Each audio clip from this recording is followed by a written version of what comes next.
What's up, everybody, and welcome to the inaugural Fightful MMA Podcast with yours truly, Showdown Joe. You can catch me online anytime at Showdown Joe. Tonight, I'm joined by a gentleman I've known for a very long time, going all the way back to my Sportsnet days, which, today's January 9th, 2017, so about more than 2 years ago since I've been there. So we go back about 3 or 4 years, and just so you guys know, before I bring him on here, he's been kind enough to include a ton of rambling tonight because I am sick as a dog. I cannot get rid of this cold here. I came back from Japan, James, from Ryzen. Everything was fine, and I'm sick again. What's going on, my man? Nothing. I'm glad to have you here. Happy New Year, like I was saying off the top. And we can't talk about too much how far we've gone back because then people are going to think we're really old. But I can certainly help you out with the rambling tonight. I can do that for sure. Well, they already know I'm old, so it doesn't make a difference. I'm no longer in my 20s. We do have some questions here that have come in from fans that I want to get to a little bit later on. A really good question considering, quote unquote, that we may be old, but there's so much stuff going on in the world of mixed martial arts. The first things first, before we get to anything, how were your holidays? Everything okay? You were on vacation, I understand? Yeah, no, I was. I just got back from Mexico actually on a Saturday. Got a nice little end of the year trip there. Holidays were great. I watched UFC 207 in my hotel room in Mexico on my phone because my internet wasn't working on my laptop. And I was like, first world problems here, right? But I'm sitting in a hotel room on my phone trying to get shoddy internet. But I did end up getting to watch the card, so I was pretty happy about that. Would have been pretty bummed if I missed out on, Garbrandt winning the title or Amanda Nunes destroying Ronda Rousey. So it was just a great holiday season, a lot of relaxation, but I'm glad to be back, hitting the grind, ready here on Monday. All right, now, before we go on, so people can get a hold of you, you are an MMA journalist for Sportsnet as well as other outlets. You're the host of Parting Shot MMA, but you always support the Canucks and the Seahawks. So right away, we're going to have a problem. Obviously, I'm a Leafs fan, and I'm a Raiders fan, so we got a bit of a problem here, sir. Yes, absolutely. And I will gladly debate that problem. So unlike a lot of people, when they pick their hockey teams, they usually go off, like my dad was a fan of this team or whatever, like born and raised in Vancouver. Okay. So I got to keep to my roots. So Canucks have always, as miserable as they've been this season, I still have to support, the green and blue. And then as far as the Seahawks go, same sort of thing, grew up in Vancouver. The closest team to Vancouver was the Seattle Seahawks. So, I've watched the Seahawks since, Matt Hasselbeck was quarterback. You go back even further than that. So for me, it's always been about the West Coast teams. And, I've lived in Toronto since 2008. So, I do, support the Leafs and obviously, for football wise, the Bills, but number one in my heart, always Canucks, Seahawks. Well, everyone knows that I'm a Leafs fan. Not many people know that I'm actually an Oakland Raiders fan, but I'm a very closet Oakland Raiders fan, not because they haven't done very well, minus this year, but they haven't done very well over the past few years. I was always an Oakland Raiders fan since my teen years, a very, very long time ago. But when I got into this sport here, and this was back in, 1993 was the first UFC, and I really got into it from a broadcasting media perspective. I'm going to say 1996, 1998, and then slowly but surely, as I got, became a full-time gig for me, especially with sports, that way back in 2007. It's 10 years, my goodness. Yeah, so that was 10 years ago. That's when basically I stopped.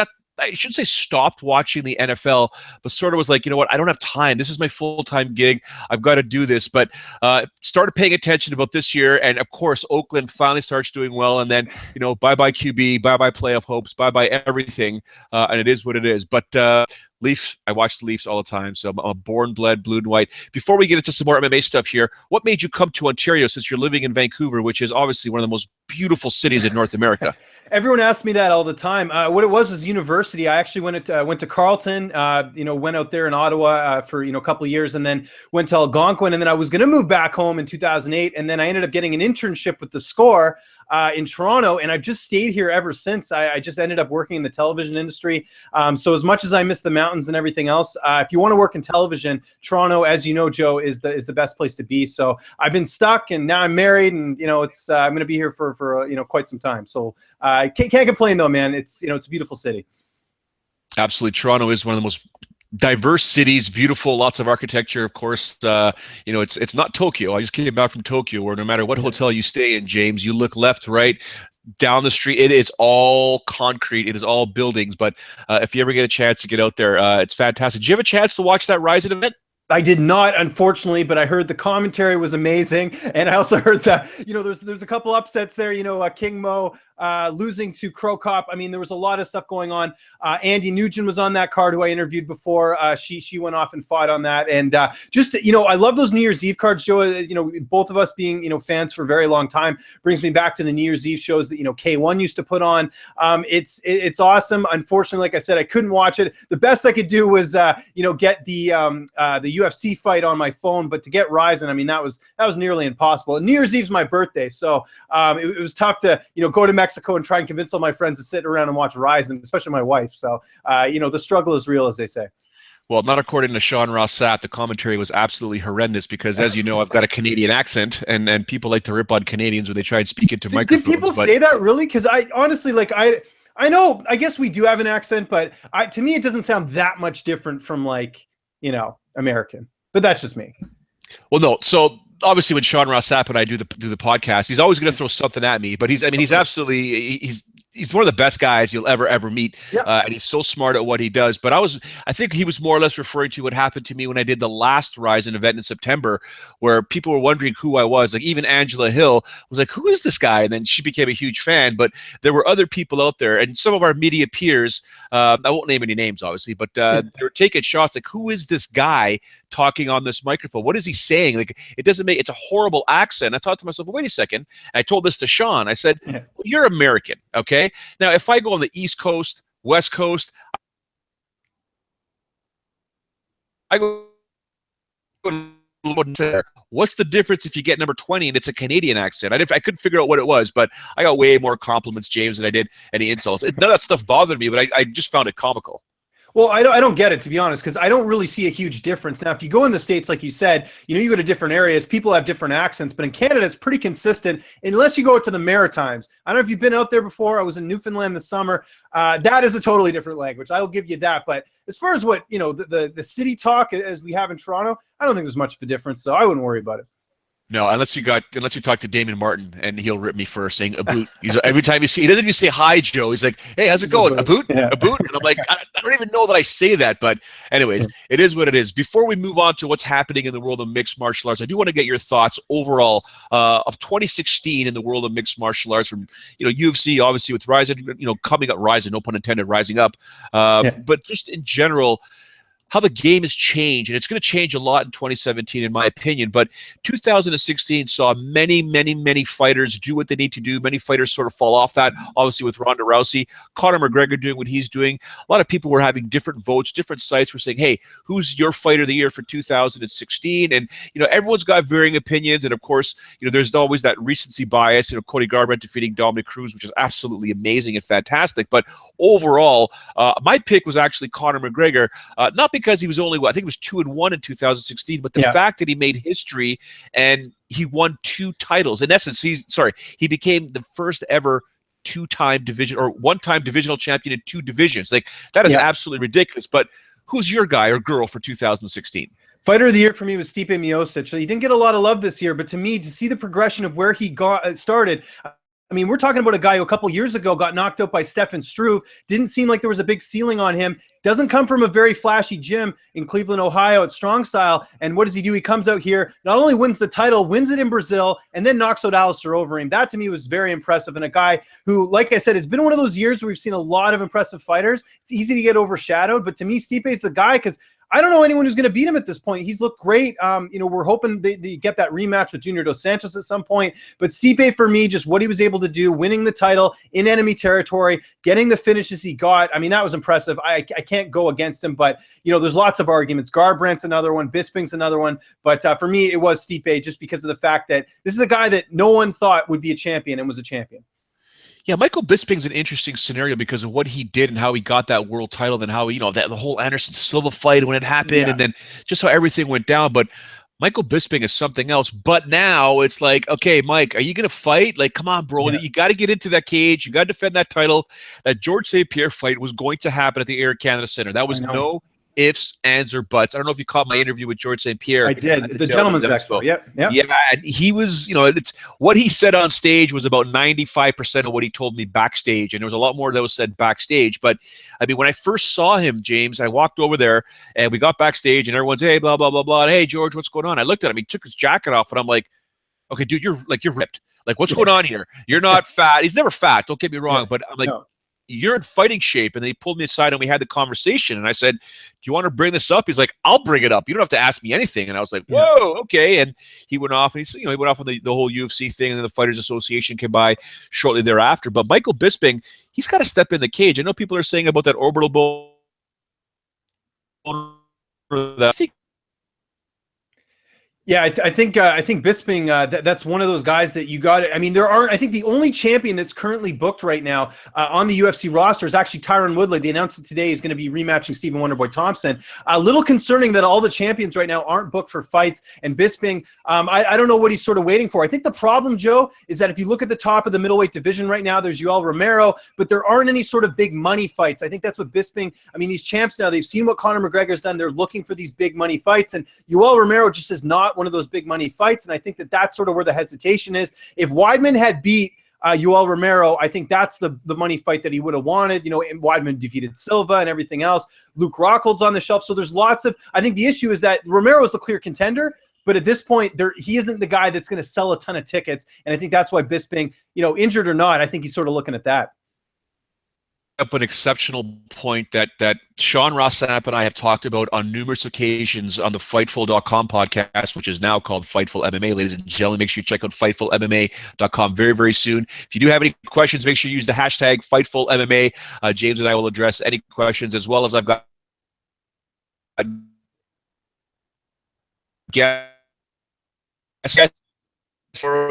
but obviously Elias believes he's got the best hair in MMA. Sean Pearson, obviously UFC veteran, he actually lives, James, not sure if you know, he lives about, 2 minutes from my house. We both share the same area in Stouffville, Ontario. We live north of Toronto now. We no longer live in Toronto, but Sean lives about, I'll say 2-3 minutes from my house there. And I've got a surprise guest for you guys, ladies and gentlemen, on Friday. We're still trying to work the deal out if we can get him. It's not the biggest name. You may not know who he is. I will say this, though. He's an author, and he's a guy, when he speaks, Vegas listens and lines move, and that's why I want him on my Friday shows. I will share that as soon as I get that information. And of course, Sean Rossap will be joining me throughout the week, and will likely be my co-host whenever there's a UFC pay-per-view or a fight night that we can dissect directly afterwards. James, what you were saying is something very, very smooth. And by the way, ladies and gentlemen, if you want to catch James online, it's at Lynch on Sports, Lynch on Sports. Make sure you check him out. Give him some love, give him some follow, and share the wealth, share the good news when it comes to James. You mentioned money fights, and Tyron Woodley was looking for a money fight with Nick Diaz. Michael Bisping looking for money fights with whomever, with George St. Pierre. So I've seen coming for a very long time. And I'm going to say in and around the end of my Sportsnet tenure, which was late 2014, this was something that was going to happen eventually in mixed martial arts. Do you think the UFC under the new regime right now is going to put an end to this, or are they going to continue to do something like this? Because money fights means more money for the UFC, but it does stagnate divisions. Well, it's tough to say. I think that they look at the dollar and census from this past year and seeing how much money they made with the fact that they were able to put together some of these money fights. And I think that unfortunately we will start to see more of these, super fights as opposed to title fights, which is unfortunate because, for a purist like myself, I mean, I do like seeing, the odd, kind of super fight here and there, but you have titles, you have champions, you have to defend them. You have to have this as a sport where, deserving contenders deserve their next shot. So I do think, just with the fact that I think the pay-per-view model is dying, I think that what we will see is the UFC try and compensate for that by trying to put on fights like this. So unfortunately, I do see them going in that direction of a super fight just because, like I said, the pay-per-view model is something that people, I think in this day and age does not work anymore. And I think to compensate for that, they will try and make bigger fights because they've seen the numbers. I mean, Joe, you look at the Canadian events when Demetrius Johnson headlined. Nothing against Demetrius, one of the most talented fighters out there, but he's just not a pay-per-view seller, and they know they can't get away with having champions of certain weight classes headline pay-per-views. They want name value, and that's sort of what I think they're going to be looking at. Now, he's talking about the pay-per-view model potentially dying. Is this a situation where you think it'll eventually fade away, it'll stop, or will the UFC finally be making decisions whereas, you know what, we're not going to hold pay-per-views all the time. We're not going to stick there because that's their bread and butter. That's where they make their most money. But they're not going to sit there and do pay-per-views in terms of every month or at least 13 a year. Well, they'll be more selective and say, you know what, maybe we'll do 6 a year, maybe we'll do 8 a year whenever Conor fights. If Ronda comes back, I know John Jones is a needle mover. If Nick Diaz comes back or George St. Pierre, those are all needle movers. And until they're able to develop these stars, Conor McGregor obviously is a massive star, he's the biggest draw right now, but you think they'll be shortening those amounts or lessening the amounts? Do I think they will? Yes, I think they have to, because like I said, you can't be doing the amount of pay-per-views they were doing. Mike Bond had a good article out, or someone did recently, talking about how much it would have cost if you were an MMA fan, how much you would have spent over the year, and it was something like close to $1,000. If you add up all the pay-per-views you would have put together, I mean, that's ridiculous. But I think that what I would prefer, I don't mind a pay-per-view. Do you remember the old days when there was like a good pay-per-view like once every couple months? That is the model they should go with, because I think if you ask most fans, if you'll put together a quality card over a quantity card, I think they'll take the quality card. You saw what happened, with UFC 206. I mean, that card did, decent numbers, but it was a card that could have been even better if they would have just combined the Albany card, or at least taken some of the wealth from 207 and put it on 206. I think you are running into these issues where if they stack a UFC 205, you're going to have weaker cards in between. So I think they will see a decrease, but in general, I think they should get rid of the pay-per-view model, only because Netflix, the Netflix model is sort of the future. What's happening with, subscription, based things. I know they have Fight Pass, but why not just put all the events on Fight Pass? That way you get more bang for your buck. I'd pay a bit more a month to get pay-per-views on there. I think a lot of people would, and I think that it's better than having to, find alternative methods or go to a sports bar, personally. Now, how much of this, though, and I understand exactly what you're saying, and it's hard to disagree with your point, but this is something I've spoken about at length. Yeah. The UFC is not just, quote unquote, the Super Bowl of MMA. They're not just,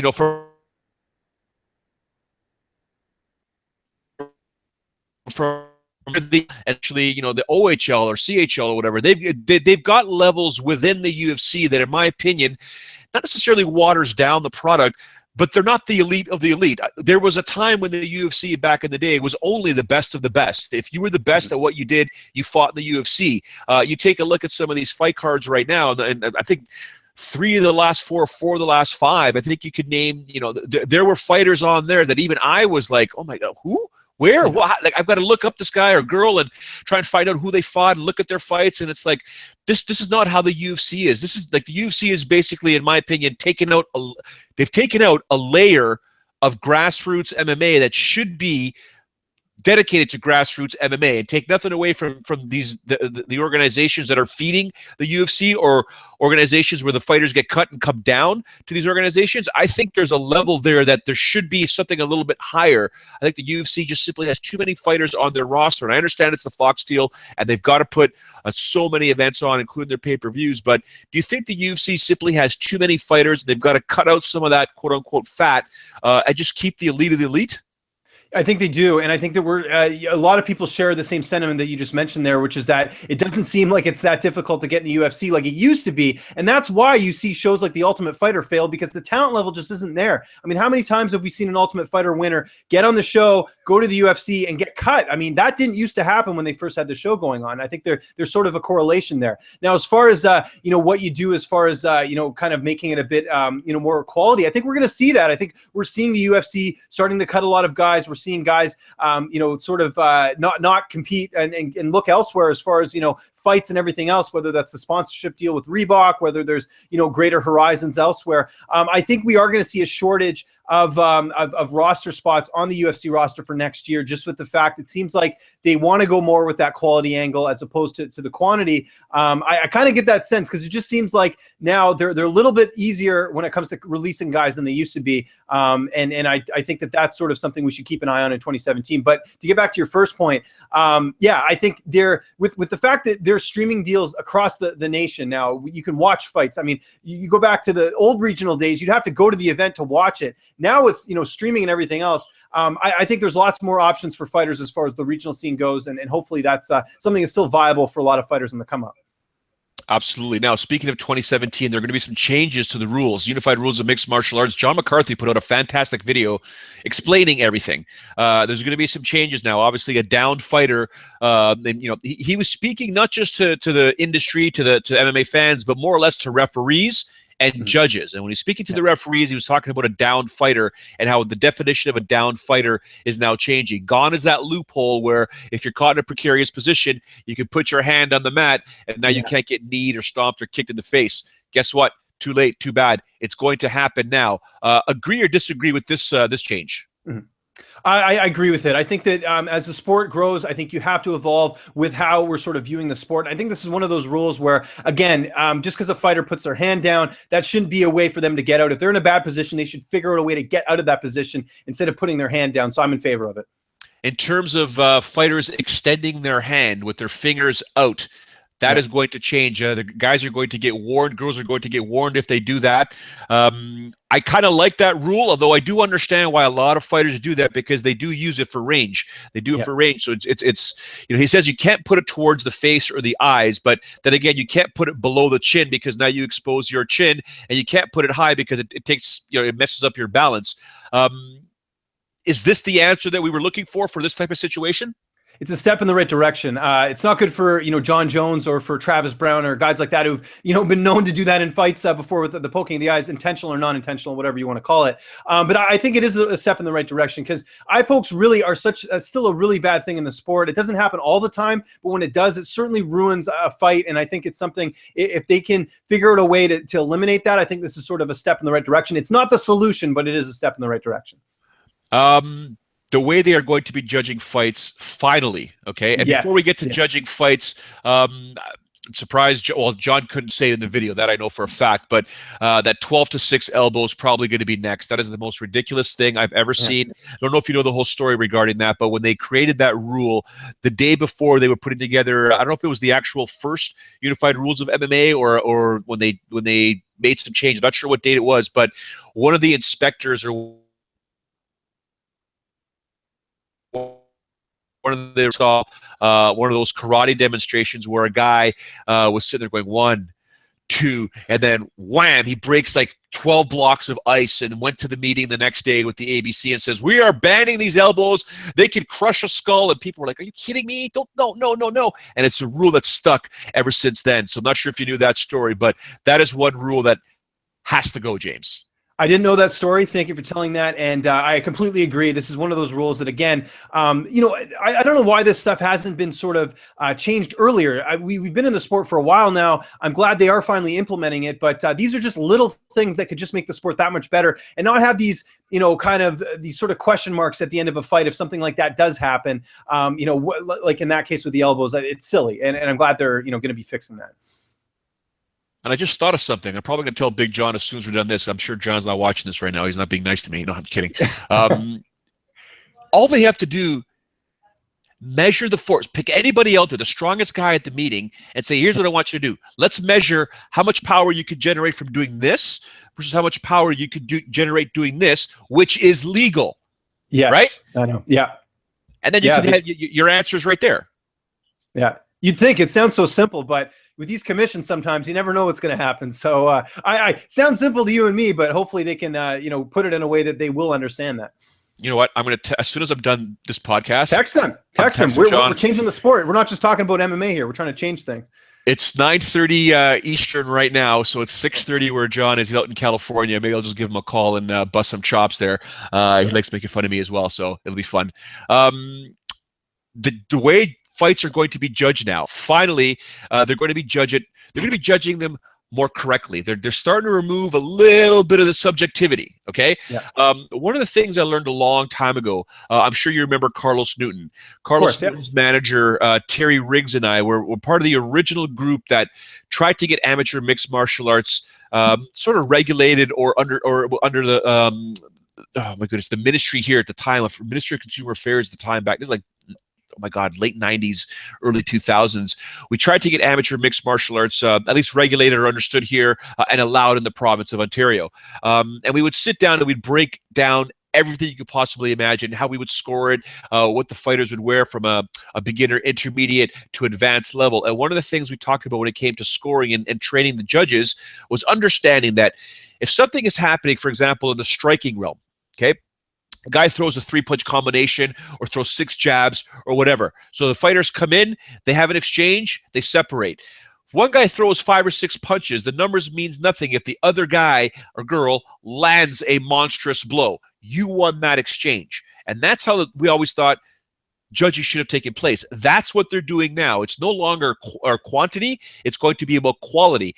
He continued to refuse to use a few different things. The word damage in the video and finishing fights. The purpose of mixed martial arts, it's an aggressive sport, James. It's to finish fights. So what are you doing, or what is a fighter doing to finish the fight? Now, people could say, oh, he had a triangle choke on, it wasn't on properly. Listen, if you have a triangle choke on and the guy or girl is defending it, you're trying to end the fight.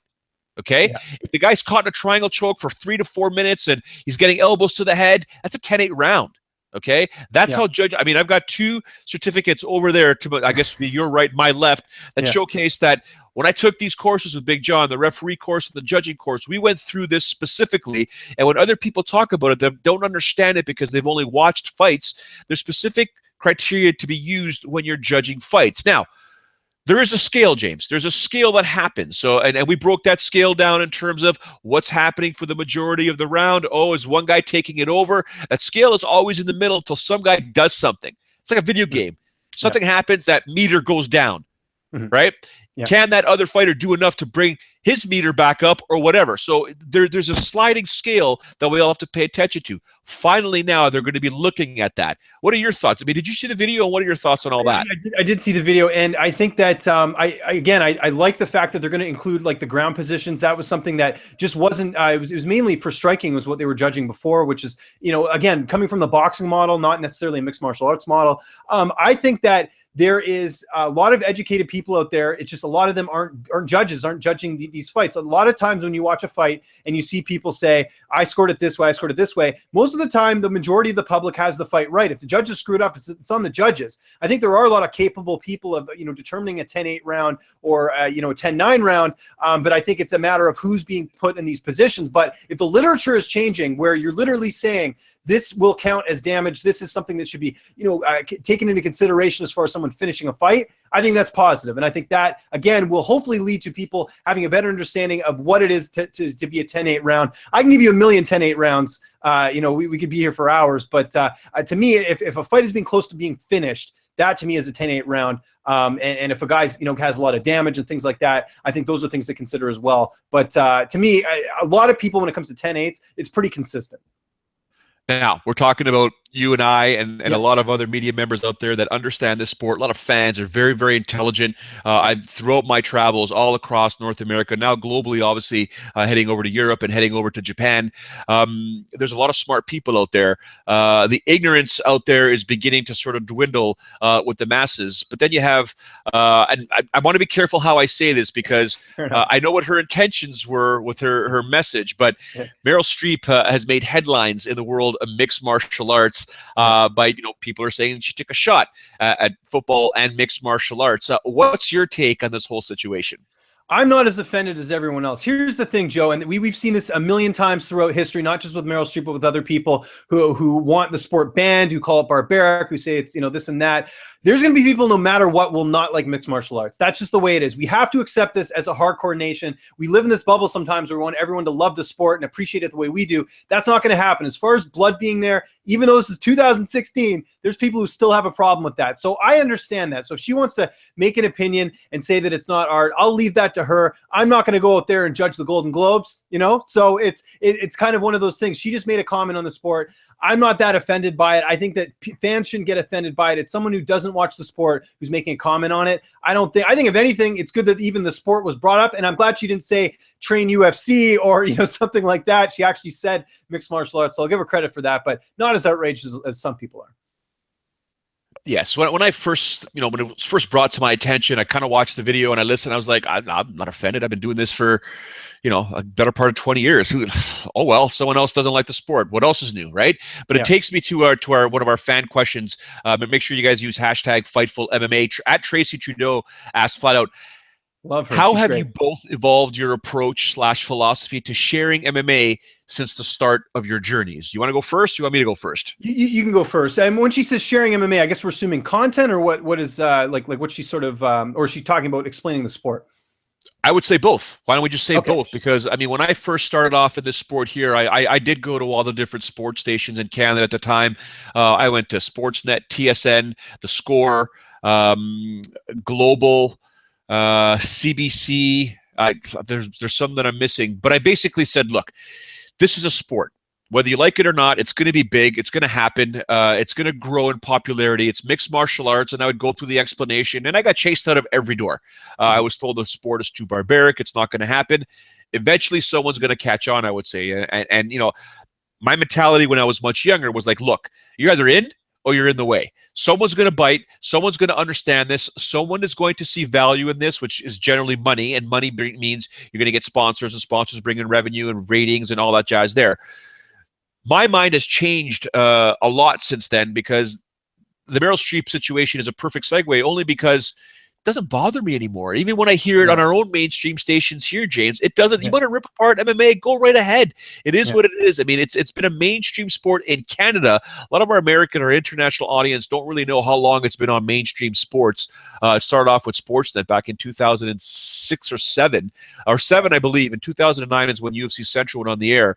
So it's been on here for about 10 years. It's just basically now scratching the surface on a lot of different stations globally in various countries. So it's something that you and I have been used to for a very long time. In terms of my approach, I'm the same. If I to this day, I still meet people that are traditional martial artists that think the UFC is either barbaric, it's fixed, it's not real, it's crazy. They're a bunch of guys stepping up. It's the same arguments I've been hearing for years, and I sit them down, and now I'm much quicker to basically make a determination.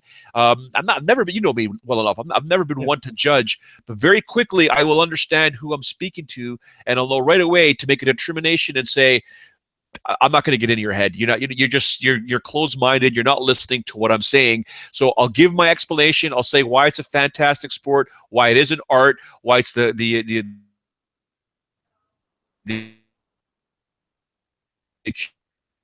but if My thoughts are basically the same sort of thing. When it comes to the sport, you kind of have to know who you're talking to. You're not going to convince everyone to like it. And to be honest, Joe, I kind of miss the old days of where MMA was sort of this cool secret that you had among your friends, and you got to, find different ways of trying to, stay up late and watch Pride and things like that. That was really fun. And now you get the casual fans, which are needed. The sport is better now as far as, some of the fighters we're seeing and the evolution of the sport. But you do get these casual fans. I see it all the time. I do interviews. I get the YouTube comments all the time when it comes to people arguing about certain points of mixed martial arts. So you're going to get the casual fans in there. I did this video where I asked a bunch of fighters who they thought was going to win between Amanda Nunes and Rousey, and you should see the back and forth. And a lot of people are ignorant. They don't look at certain factors of the sport, and I think that's something we have to be used to. There are going to be people who are the casual fans who, unless it's Ronda Rousey, Conor McGregor, people like that, they're not going to care about anything else. They're not going to know anyone else in the UFC.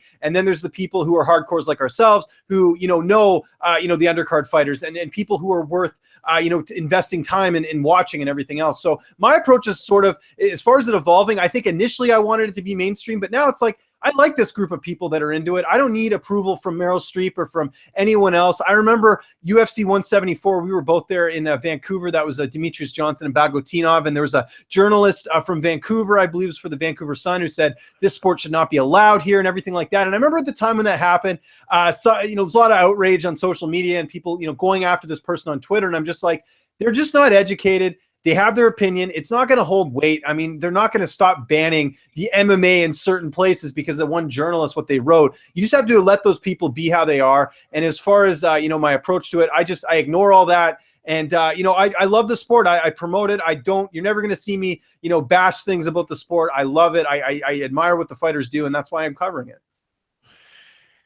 There are a lot of people that liked the sport and that got used to that when they first came into the sport. I would say the vast majority of people that have come into the sport heard the voice of Mike Goldberg calling an up-teen amount of fights, events, and all that jazz. Mike Goldberg is no more with the UFC. UFC 207 was his final show. Not much has been really released as to why he was let go. Everyone has their opinions in terms of he wasn't good enough anymore. It was robotic. Maybe he decided to leave. I don't think that was the case. I think the new ownership said, okay, we're moving on. I think we're going to bump up John Anik. What's your take on the situation?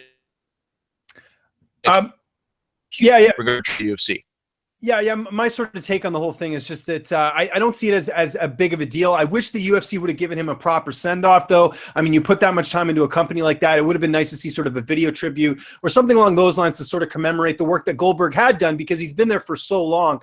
He deserved it. So that's sort of my first point. Second point, as far as him being replaced, I think as the sport grows, as the sport, the fighters and everything else grow, with the new ownership, I don't think change is necessarily a bad thing. I'd be curious to see what a different voice would be like in the booth. If Anik gets promoted, they bring someone else in. I don't mind that. I'm open to change at this point. I have no doubt Goldberg's going to land on his feet, with another organization, because he is extremely talented.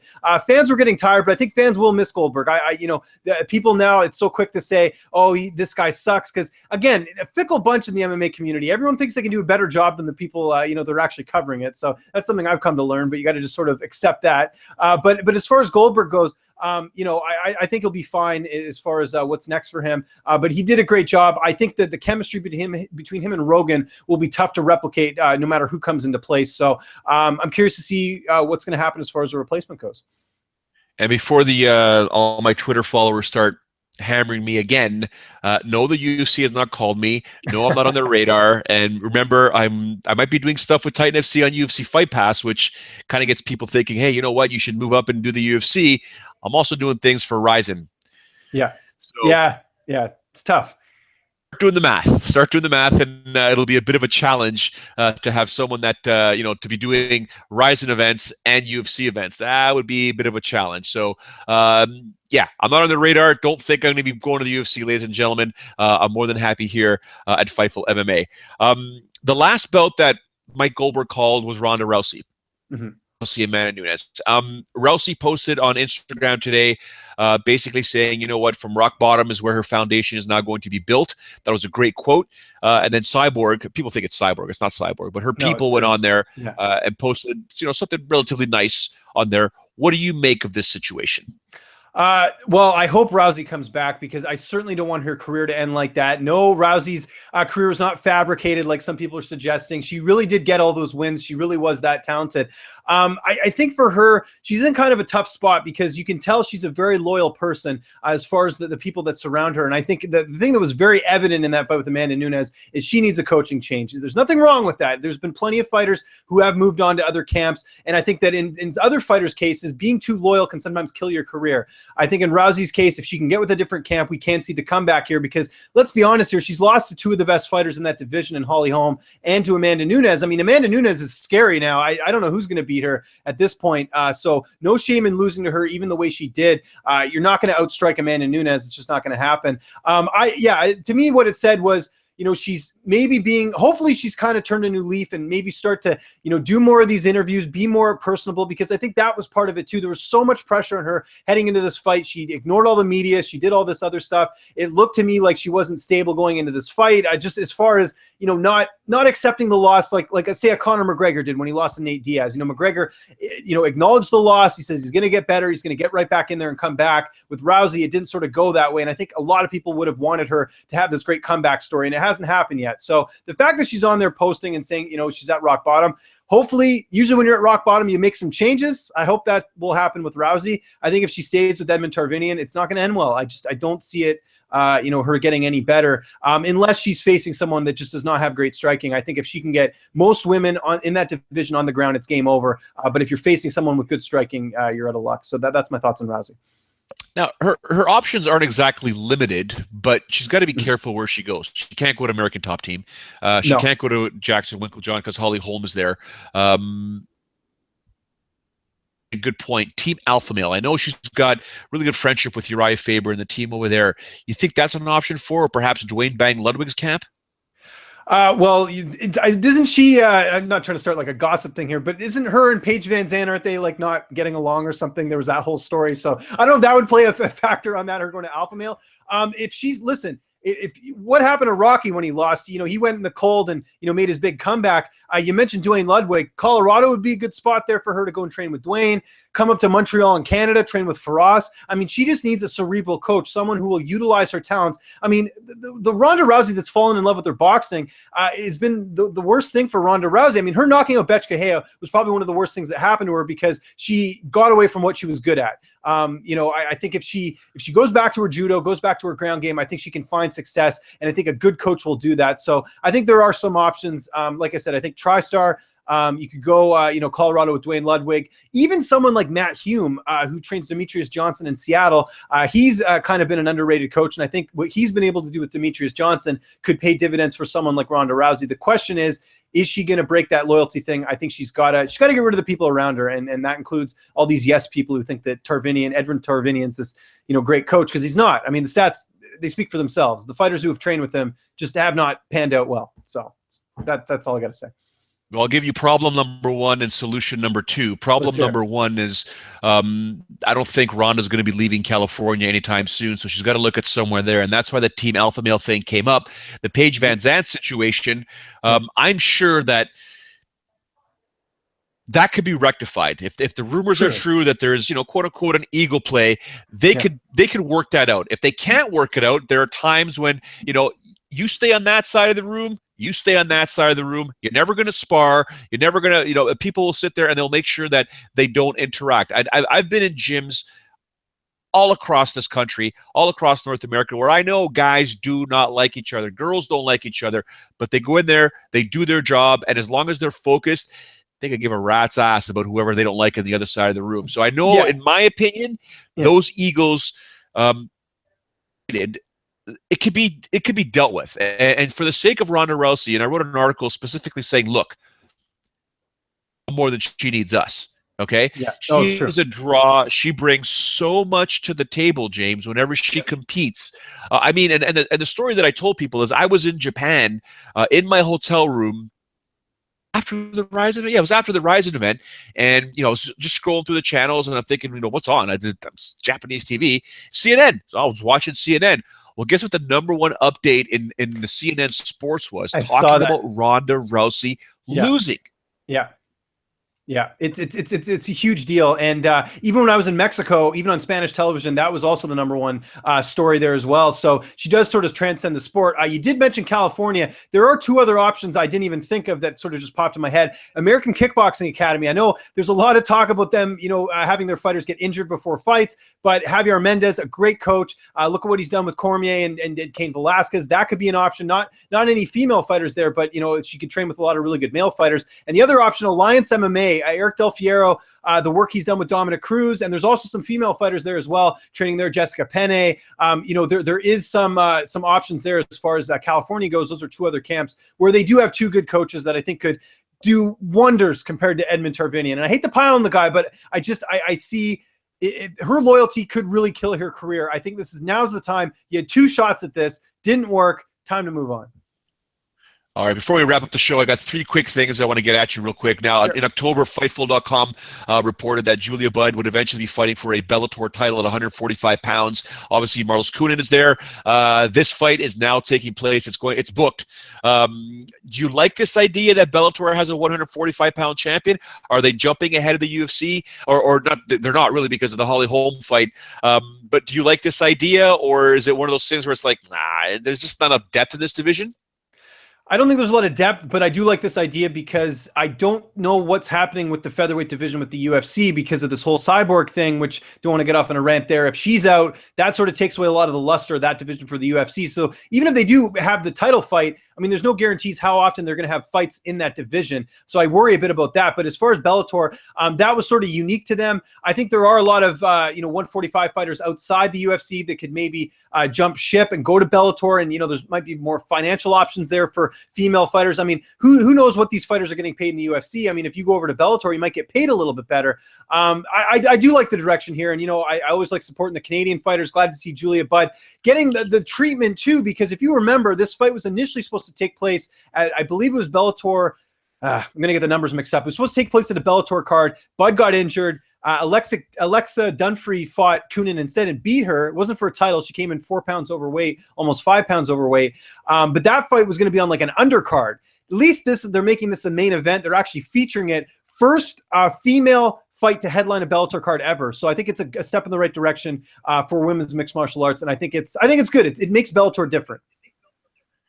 Well, speaking of making weight, Julia Budd owes me fish tacos. She promised me she'd make me fish tacos, and I know Lance Gibson was there to verify it. So, Julia, if you're watching this, I still want my fish tacos because I heard they're delicious. Lance told me they're fantastic. So, my weight's good. I'm lower than what I was when I last saw them, but I want my fish tacos. Khabib Nurmagomedov, Tony Ferguson. Is this fight going to take place or what? Sounds like it is, but again, until they actually step in the cage, until they ring the bell and Bruce Buffer does the announcement, I'll actually believe it when I see it. But man, I hope this fight happens. Look, I talked about it off the top there. No champions booked right now. There aren't a lot of intriguing matchups if you're looking at the 2017 calendar. If this fight happens right now on paper, probably the best fight you've got right now because you really don't know what's going to happen. Tony Ferguson has looked unbelievable. He has had a very unorthodox style that a lot of people have had trouble with, and Khabib not only came back and fought, we had Daryl Horcher, but forget about that fight. He fought, not only did he come back on the biggest card this year at 205 and fight Michael Johnson, he destroyed him. He destroyed Michael Johnson. That was a statement fight. And, with Conor out, this is the best fight you can make in the lightweight division. I can't wait to see this fight. And I have no idea what's going to happen. Ball at you right now. You ready? Okay. Yeah, let's hear it. To your left, in the room to your left. Yeah. You got Ferguson.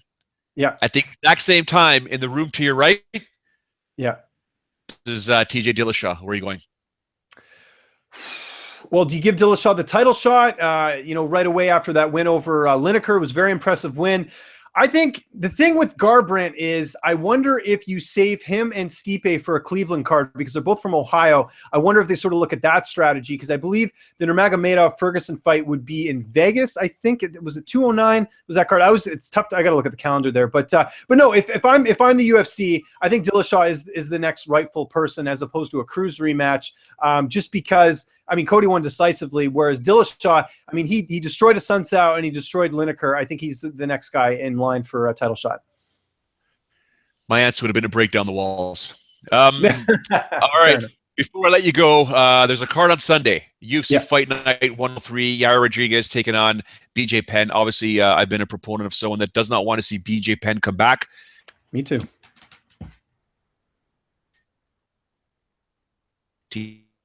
Left.